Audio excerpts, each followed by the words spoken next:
Good morning, everyone. Today is Monday, April 27th. And think about, is 27 odd or even number? Then I want you to think of a multiplication number sentence that has an answer of 27 or a product of 27. All right, I want to go back to last week, and the answer to the math tricky problem is just one. Only the frog is yucky and fake. Remember the question said, how many animals are yucky and fake?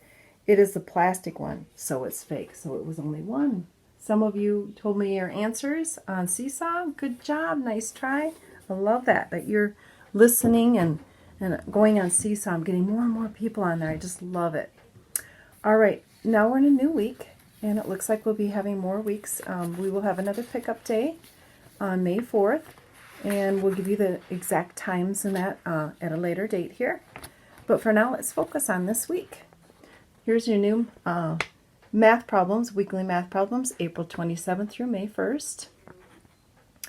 And just to let you know that on May 1st, I won't be recording and I won't be doing any emails or anything else out to anyone because it is a day that I'm going to work at school. All right, so the first part, 1 and 2, says order the numbers from least to greatest. Remember to put the commas there. And then 3 and 4 are solving the problems. I love how you put those in your notebooks and you label those, you show your work. And then number 5, create your own, because these are two-step problems. Remember, a two-step problem could include a couple of different operations like addition, multiplication, or subtraction, division. And then now on number 5 says create your own two-step word problem. So it has maybe people or animals or things in it in your notebook and have a family member solve it. Another thing that you could be doing outside of just this math problems here is watch Mr. Askelson's daily math video. And the one that I'm doing daily math video is actually this one here. And then you can do a seesaw activity and then extra math or Redbird. Those are really good things. At the beginning there, remember I sent home a paper that had all your passwords and information on it that you could use to get onto those areas. Once again, we're looking at this book, The Tales of Fourth Grade Nothing. And we are going to look at the matrix for this week. It looks like this.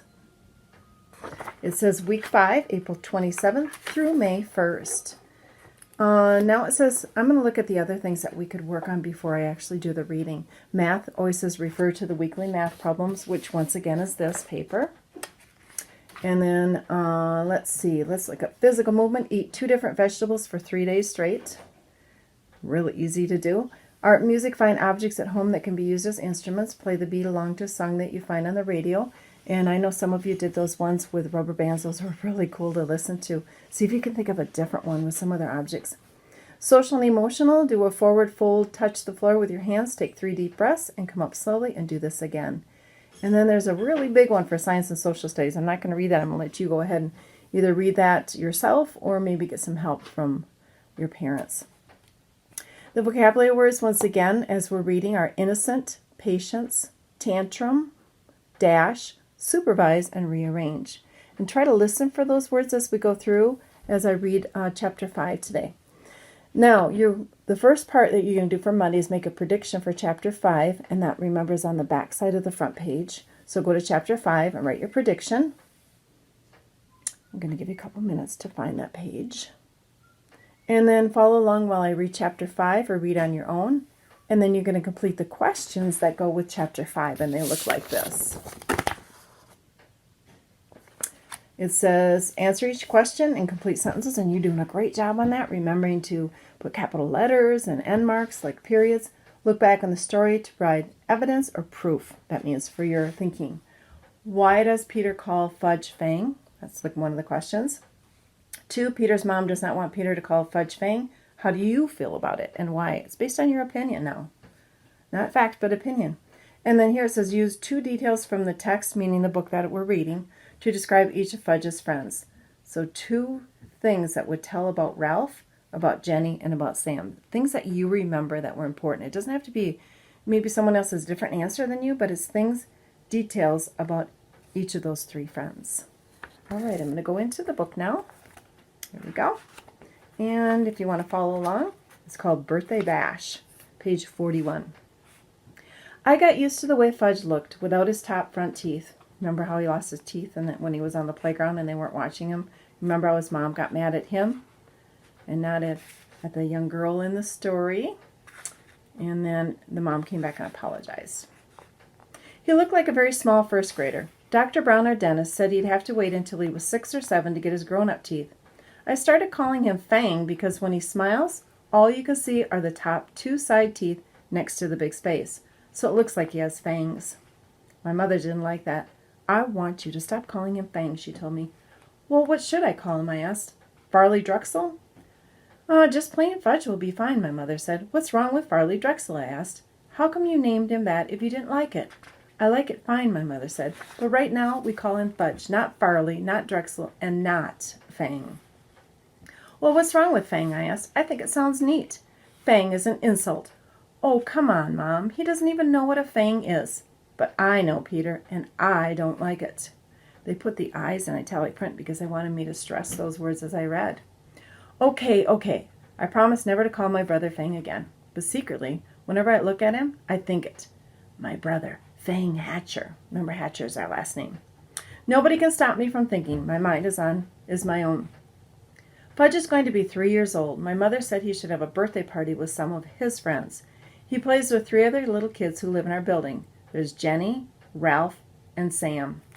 My mother invited them to Fudge's party. Grandma said she'd come over to help. My father couldn't make it. He had a Saturday business appointment. I wanted to go to Jimmy Fargo's, but my mother said she needed me to supervise the games. You know what it means to supervise? To kind of help out and make sure things are going good. The kids were invited from 1 until 2:30. That's only an hour and a half, my mother reminded me. That's not so bad, is it, Peter? I don't know yet, I told her. Ask me later. The kitchen table was set up for the party. The cloth and napkins and paper plates, I'm on page 43 now, and cups all match. They had pictures of Superman on them. Right before party time, Grandma tried to change Fudge into his new suit, but he screamed his head off about it. No suit, no suit, no, no, no. My mother tried to reason with him. It's your birthday, Fudgy. All your friends are coming. You want to look like a big boy, don't you? While she was talking to him, she managed to get him into his shirt and pants, but he wouldn't let her put on his shoes. He kicked and carried on until my mother and grandmother were both black and blue. Finally, they decided as long as he was in his suit, his feet didn't matter. So he wore his old bedroom slippers. Sounds like a temper tantrum to me. Ralph arrived first. He's really fat, and he isn't even 4 years old. He doesn't say much either. He grunts and grabs a lot, though. Usually his mouth is stuffed full of something. So the first thing Ralph did was wander into the kitchen. He looked around for something to eat, but Grandma was guarding the place. She kept telling him, no, must wait until the other children come. Jenny arrived next. She was wearing little blue gloves and party shoes. She even carried a pocketbook. Besides that, do you know what a pocketbook is? See if you can figure it out. Besides that, she had on dirty jeans and an old sweater. Her mother apologized for her clothes, but said she couldn't do anything with Jenny lately, especially since she had taken to biting. Whoa. What does she bite? I asked, thinking about furniture or toys or stuff like that. She bites people, Jenny's mother said. But you don't have to worry about it unless her teeth go through the skin. Otherwise, it's perfectly safe. Would you want to be around someone who bites? I thought, poor old Fudge. He can't even bite back since he hasn't got any top front teeth. I looked at Jenny. She seemed so innocent. It was hard to believe she was a vampire. Sam came last. He carried a big present for Fudge, but he was crying. It's just a stage he's going through, his mother explained. Everything scares him, especially birthday parties. But he'll be fine, won't you, Sam? Sam grabbed onto his mother's leg and screamed, Take me home, take me home. Somehow Sam's mother untangled herself from Sam's grip, and she left. So at 5 after 1, we were ready to begin. We had an eater, a biter, and a crier. Sounds like a fun party, huh? I thought that 2:30 would never come. I also thought my mother was slightly crazy for dreaming up the party in the first place. Doesn't Fudge have any normal friends, I whispered. There's nothing wrong with Fudgy's friends, my mother whispered back. All small children are like that. Grandma got them seated around the kitchen table. She put on a party hat on each kid's head. Sam screamed, Get it off! Get it off! But the others wore their hats and didn't complain. My mother snapped a picture of them with her new camera. Then Grandma turned off the lights and my mother lit the candles on Fudge's cake. It had chocolate frosting and big yellow roses. I led the singing of Happy Birthday. My mother carried the cake across the kitchen to the party table and set it down in front of Fudge. Sam cried, Too dark! Too dark! so Grandma had to turn on the kitchen lights before Fudge blew out his candles. When he was finished blowing, he reached out and grabbed a rose off his cake. He shoved it into his mouth. "Oh, Fudge," my mother said, "look what you did." My grandma said, "It's his birthday. He can do whatever he wants." Does your grandma say that to you sometimes? So Fudge reached over and grabbed a second rose. I guess Fat Ralph couldn't stand seeing Fudge eat those yellow roses because he grabbed one too. By that time, the cake looked pretty messy. My mother finally coming to her senses, took the cake away and sliced it up. It looks like a little bit longer chapter here. I hope you can stay with me. Each kid got a Dixie cup, a small piece of cake, and some milk. But Jenny hollered, "Where's my rose? Want one too?" because her slice of birthday cake didn't happen to have one. My mother explained that the roses were only decorations and there weren't enough to go around. Jenny seemed to accept that. But when Grandma stood over her to help open her Dixie, Jenny bit her on the hand. "She bit me!" Grandma cried. "Did it break the skin?" my mother asked.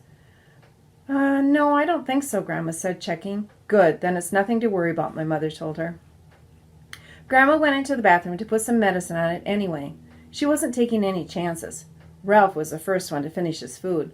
"More, more!" he sang, holding up his empty plate.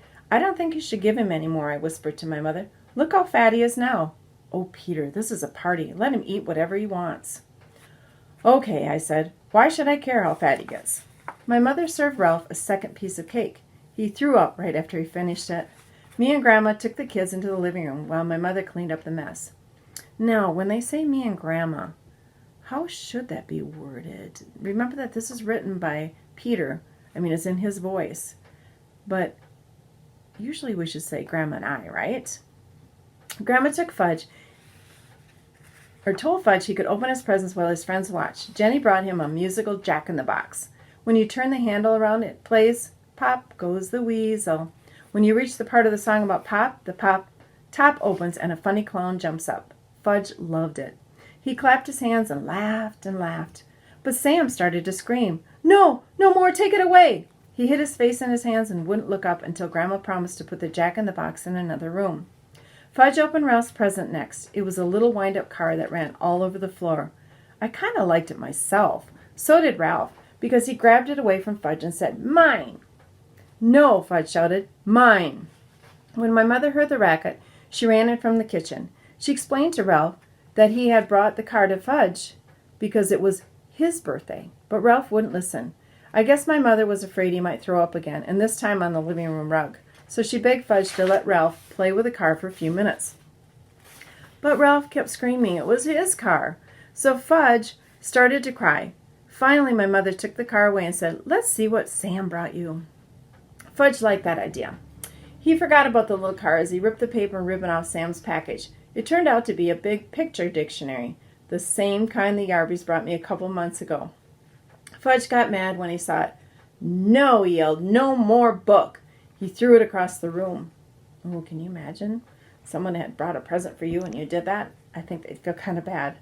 "Fudge, that's terrible," my mother said. "You mustn't do that to the nice book." "No book," Fudge said. Sam cried. "He doesn't like it. He doesn't like my present. I want to go home. I want to go home." Grandma tried to comfort Sam while my mother picked up the book. She gathered the wrapping paper and ribbons and cards together. Fudge didn't even look at any of the birthday cards. Oh well, he can't read, so I guess it doesn't make any difference. "Peter," my mother said, "let's start the games now, quick." I checked the time. I hoped the party was almost over, but no, it was only 1:30. Still an hour to go. I went into my room where I had blown up a lot of balloons. My mother had the party book, and it says, 3-year-olds like to dance around with balloons. When I got back to the living room, Mom started the record player, and I handed each kid a balloon. Now, a record player is an old-fashioned kind of a musical thing. It has big albums, and maybe you've seen them before, but now we use CDs, or we do different kinds of music. But they just stood there looking at me. I thought either the guy who wrote that party book is crazy or I am. "Show them how, Peter," my mother said. "Take a balloon and demonstrate." What does it mean to demonstrate? I felt like one of the world's great living fools dancing around with a balloon, but it worked. As soon as the kids saw me doing it, they started dancing too. And the more they danced, the more they liked it, until Jenny's balloon popped. That nearly scared Sam right out of his mind. He started yelling and crying. Fortunately, I'd blown up 2 dozen balloons. 2 dozen. Think about how many that would be. 12 and a dozen, and that would be 2. I was hoping they danced around the rest of the afternoon. Fudge got the idea of jumping up and down on the furniture. The others liked that too. So instead of dancing with their balloons, that's what they did. And soon they were running from room to room, yelling and laughing and having a great time. Then the doorbell rang. It was Mrs. Rudder. She lives in the apartment right under us. She wanted to know what was going on. She said it sounded like her ceiling was about to crash in on her any second. My mother explained that Fudge was having a little birthday party and wouldn't she like to stay for a piece of cake. Sometimes my mother is really clever. So Grandma entertained Mrs. Rudder in the kitchen while Fudge and his buddies jumped up and down on his new bed. It was delivered this morning. Fudge hasn't even slept in it yet. So naturally, when my mother found out what they were up to, she was mad. "Stop it right now," she said. "New bed, big boy," Fudge told her. Was he proud? "You won't have a new big boy bed for long if you don't stop jumping on it," my mother told him. "I know. Let's all sit down on the floor and hear a nice story." Sorry about the dogs. My mother selected a picture book from Fudge's bookshelf. "I heard that one," Jenny said when she saw the cover. "All right," my mother told her. "Let's hear this one." She held up another book. "I heard that one too," Jenny said. I think my mother was starting to lose her patience, but she chose a third book and said, "We'll all enjoy this one even if we know it by heart. And if we do know it by heart, well, we can say it together." That's just what Jenny did, and when my mother skipped a page by mistake, Jenny was right there to remind her. If you ask me, my mother felt like biting Jenny by that time. When the story was over, it was 2 o'clock and Ralph was sound asleep on the floor. My mother told me to put him up on Fudge's new bed while she took the rest of the children back to the living room. I tried and I tried, but I just couldn't lift Ralph. He must weigh a ton, so I left him sleeping on Fudge's floor and closed the door so he wouldn't hear any noise. On my way back to the living room, I wished the others would fall asleep too. "Peter," my mother suggested, "why don't you show them Dribble?" "Mom, Dribble's my pet. You don't go around using a pet to entertain a bunch of little kids." Didn't my mother know that? "Please, Peter," my mother said. "We've still got half an hour left and I don't know what to do with them anymore." "Dribble!" Fudge hollered. "Dribble, dribble, dribble!" I guess Sam and Jenny liked the way that sounded because they started to shout, "Dribble, dribble, dribble!" even though they didn't know what they were talking about. "Oh, all right," I said. "I'll show you Dribble, but you've got to promise to be very quiet. You mustn't make a sound." I'm on page 52 right now. "You might scare him, okay?" They all said okay. My mother went into the kitchen to chat with Grandma and Mrs. Rudder. I went into my room and came back carrying Dribble in his bowl. I put my finger over my lips to remind Fudge and his friends to be quiet. It worked. At first, nobody said a word. I put Dribble down on a table. Fudge and Sam and Jenny stood over his bowl. "Oh, turtle," Jenny said. "Yes, Dribble's a turtle. My turtle," I said in a soft voice. "See, Fudgy whispered. "They can all see," I told Fudge. "Nice turtle," Sam said. "I wonder why he wasn't afraid this time." "What does Dribble do?" Jenny asked. "Do? He doesn't do anything special," I said. "He's a turtle. He does turtle things." "Well, like what?" Jenny asked. "What was with this kid anyway?" "Well," I said, "he swims around a little, and he sleeps on his rock, and he eats." "Does he make?" Jenny asked. "Make?" I said. "Make a tinkle?" "Oh, that. Well, sure, I guess so." Jenny laughed. So did Sam and Fudge. "I make tinkles too. Want to see, Jenny?" Jenny asked. "No," I said. See, Fudge laughed, pointing at Jenny. Jenny had a big smile on her face. Next thing I knew, there was a puddle on the rug. "Mom!" I hollered. "Come quick!" My mother dashed in from the kitchen. "What, Peter? What is it?" "Just look at what Jenny did," I said. "What is that?" my mother asked, eyeing the puddle. "She made on the floor," I said, "and on purpose." "Oh, Jenny," my mother cried, "you didn't." "Did too," Jenny said. "That was very naughty," my mother told her. "You come with me." She scooped up Jenny and carried her into the bathroom. After that, Mom mopped up the puddle. Finally, the doorbell rang. It was 2:30. The party was over. I could hardly believe it. I was beginning to think it would never end. First, Ralph's mother came. She had to wake him up to get him out of the apartment. I guess even she couldn't carry him. Next, Jenny's mother came. Mom gave her Jenny's wet pants in a baggie. That was all she had to do. Jenny's mother was plenty embarrassed. Sam's mother came last, but he didn't want to go home. Now that he was used to us, I guess he liked us. He cried, "More party! More!" "Another time," his mother said, dragging him out of our apartment by the arm. Once again, I'm on page 54. My mother flopped down in a chair. Grandma brought her 2 aspirins and a glass of water. "Here, dear," she said, "maybe these will help." My mother swallowed the pills. She held her head. 3 is kind of young for a party, I told my mother. Peter Warren Hatcher, my mother began. Yes, I asked. You are absolutely right. I flopped down next to my mother. She put her arm around me. Then we both watched Fudge work his new Jack-in-the-Box. Later, my father came home and he said, How did Fudge's party go? My mother and I looked at each other and we laughed. Think about why they laughed. It'd be interesting to see what they have to say to their dad about that. The dad about it. Okay, once again, you're going to answer these questions on here. And if you have any questions, if you ever don't understand anything, get a hold of me on Seesaw. It works best. Or you can email me.